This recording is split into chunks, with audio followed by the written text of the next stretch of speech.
Bismillahirrahmanirrahim. Assalamualaikum warahmatullahi wabarakatuh. Alhamdulillahi rabbil alamin. Wassalatu wassalamu ala rasulillah wa ala alihi wa sahbihi wa man tabi'ahum bi ihsanin ila yaumiddin. Amma ba'du. Kaifa halukum? La'allakum bi khairin. Bagaimana keadaan kalian wahai anak-anakku? Semoga kalian selalu dalam lindungan Allah Subhanahu wa Ta'ala. Pada pelajaran kali ini kita akan melanjutkan pelajaran kemarin, yakni tentang konjungsi. Kita telah membahas konjungsi konjungsi koordinatif dan konjungsi subordinatif. Hari ini kita akan membahas konjungsi korelatif dan konjungsi antar kalimat. Konjungsi korelatif, ciri-cirinya menghubungkan bagian kalimat setara dengan berpasangan. Jadi konjungsinya berpasangan. Macam-macam konjungsi korelatif sebagai berikut. Tidak, tetapi. Bukan, melainkan. Baik maupun. Demikian, sehingga. Jangankan, pun. Masih bingung? Apabila kalian masih bingung, mari kita lihat penggunaannya di dalam kalimat. Contoh kalimat. Imam bukan saja pintar, melainkan juga baik akhlaknya. Nawa tidak suka membaca, tetapi suka menulis. Baik lelaki maupun perempuan diwajibkan berpuasa pada bulan Ramadan. Imam demikian rajinnya belajar sehingga pantas menjadi juara kelas. Jangankan memukul, mencubit pun Pak Guru tidak pernah melakukannya.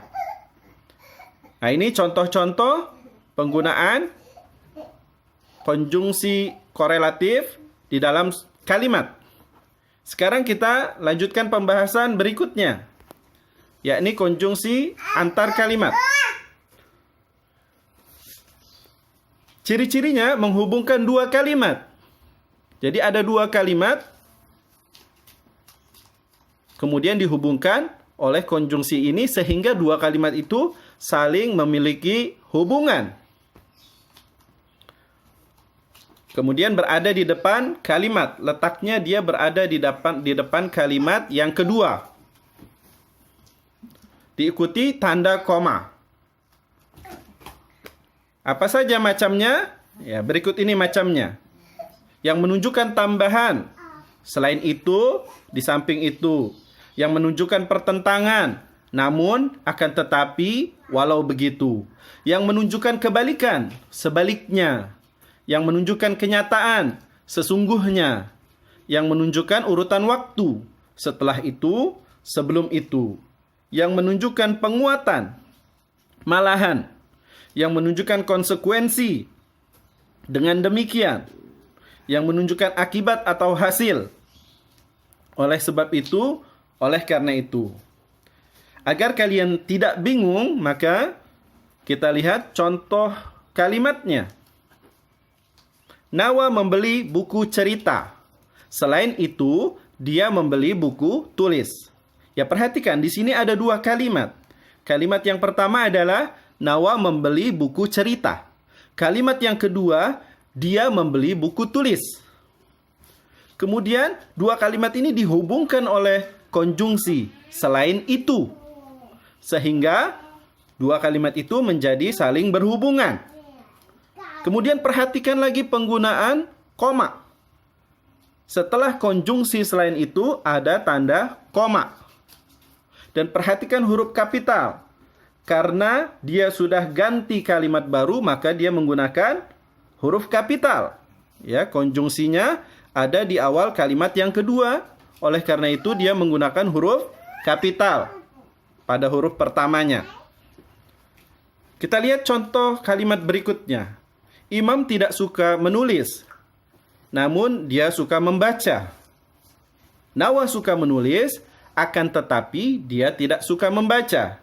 Ini menunjukkan makna pertentangan. Ini sama, satu lagi ada ya, walau begitu. Ya, ini bisa diganti ya. Misalnya Nawa suka menulis, walau begitu dia tidak suka membaca. Kemudian yang menunjukkan makna sebaliknya, ya, atau kebalikan. Nawa tidak suka olahraga, sebaliknya Imam sangat suka olahraga.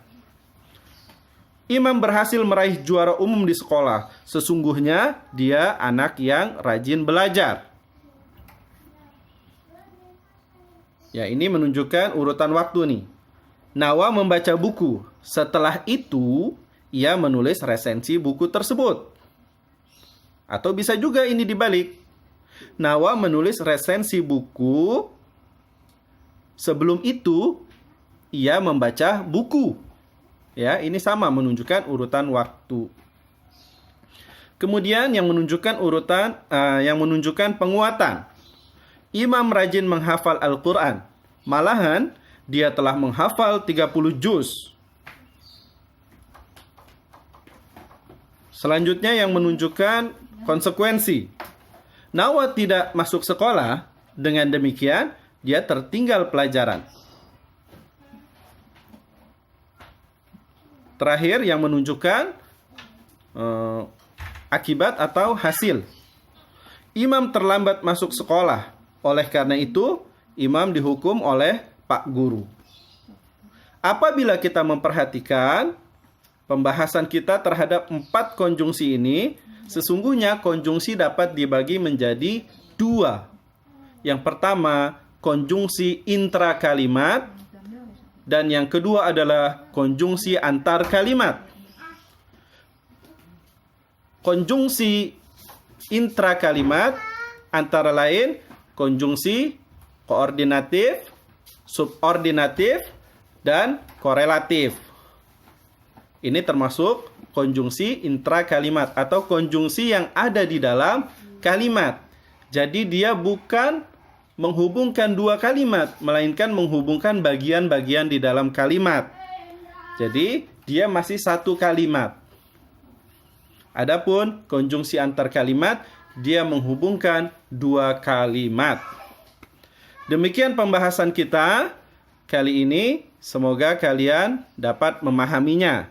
Apabila kalian belum memahaminya, maka kalian dapat bertanya kepada Ustadz atau kepada guru bahasa Indonesia kalian melalui WhatsApp. Setelah ini ada tugas yang harus kalian kerjakan. Tugasnya mudah, hanya melengkapi kalimat menggunakan konjungsi korelatif atau konjungsi antar kalimat. Ya. Demikian pertemuan kita hari ini. Subhanakallahumma wa bihamdika asyhadu an la ilaha illa anta astaghfiruka wa atubu ilaik. Assalamualaikum warahmatullahi wabarakatuh.